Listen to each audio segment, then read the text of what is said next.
Assalamualaikum warahmatullahi wabarakatuh. Perkenalkan, saya Rudi Zulkarnain, asal sekolah SD Negeri Paduraksa Baru.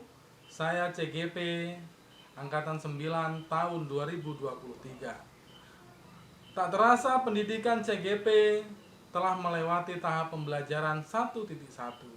Tibalah saatnya menghubungkan antar materi yang telah dipelajari sebagai suatu kesimpulan. Sebelum saya mempelajari konsep pemikiran Ki Hajar Dewantara, saya menganggap bahwa anak adalah objek dalam pembelajaran, sehingga mereka harus mengikuti, mendengarkan apa yang saya perintahkan. Saya sebagai guru hanya bertugas memberikan, mentransfer ilmu pengetahuan.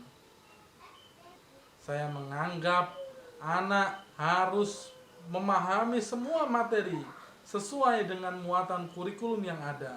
Bahkan saya tidak melihat sikap, minat, dan bakat yang sudah ada pada diri anak itu sendiri. Bahkan saya tidak menggali informasi tentang kondisi alam, lingkungan, dan zaman. Saya hanya mengajarkan materi sesuai dengan muatan kurikulum yang ada. Seolah-olah saya mengabaikan itu semua. Namun setelah saya mempelajari materi pada modul 1.1, banyak sekali hal baru yang mengubah pemikiran saya. Yang pertama, saya memahami konsep pemikiran Ki Hajar Dewantara, di mana pendidikan itu harus berfokus pada anak. Bahkan menurut beliau pendidikan harus menghamba kepada anak. Apa? Pendidikan bertujuan menuntun segala kodrat yang telah anak miliki untuk mencapai keselamatan dan kebahagiaan setinggi-tingginya. Karena anak bukanlah seperti kertas putih, kertas kosong yang siap diisi oleh apa saja oleh gurunya. Tapi anak sejujurnya, seyogyanya sudah membawa bakat dan talenta sejak lahir yang telah ada samar-samar pada diri anak. Dan tugas guru adalah menuntun apa yang telah ada ini sehingga bisa menjadi lebih maksimal. Yang kedua, saya harus membenahi diri saya sebagai pendidik yang bertugas menuntun dalam proses tumbuhnya anak.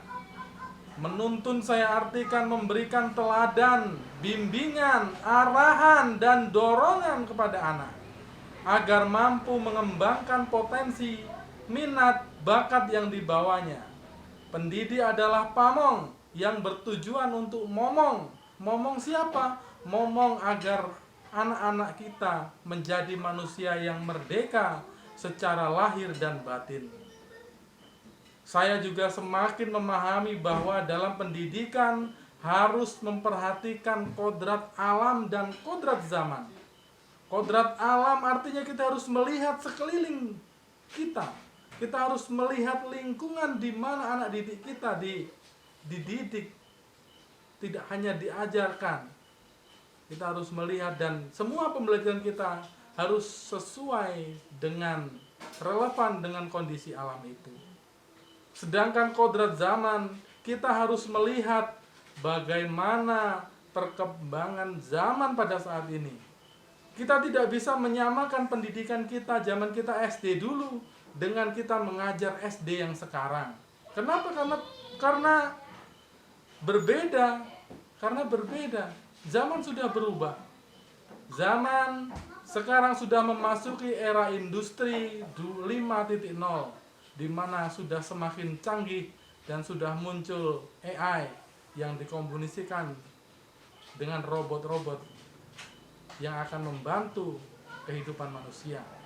Ini yang akan anak-anak hadapi. Maka inilah yang harus kita siapkan dalam menyongsong pendidikan ini.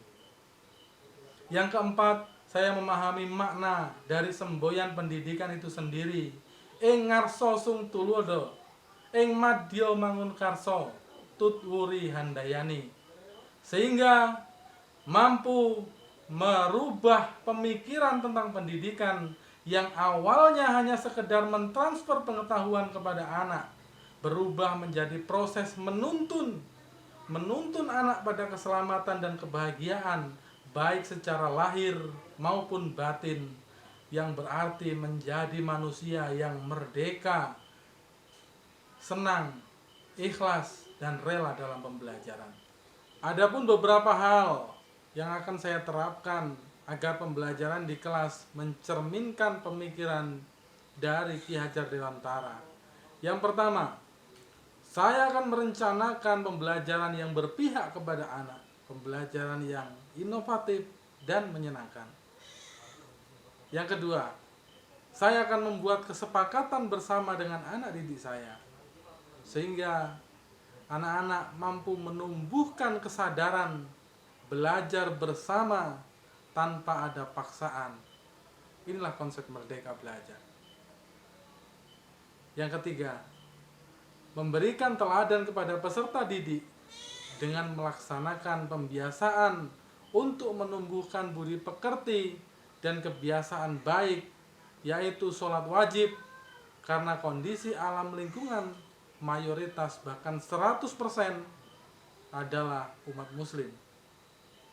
Yang keempat, menggunakan teknologi dalam pembelajaran, baik menggunakan video pembelajaran yang menarik dan menyenangkan, sehingga mudah dipahami oleh anak, serta memberikan pengalaman baru dengan mengenalkan teknologi kepada anak dalam upaya menyongsong kodrat zaman yang saat ini sudah memasuki era industri 5.0.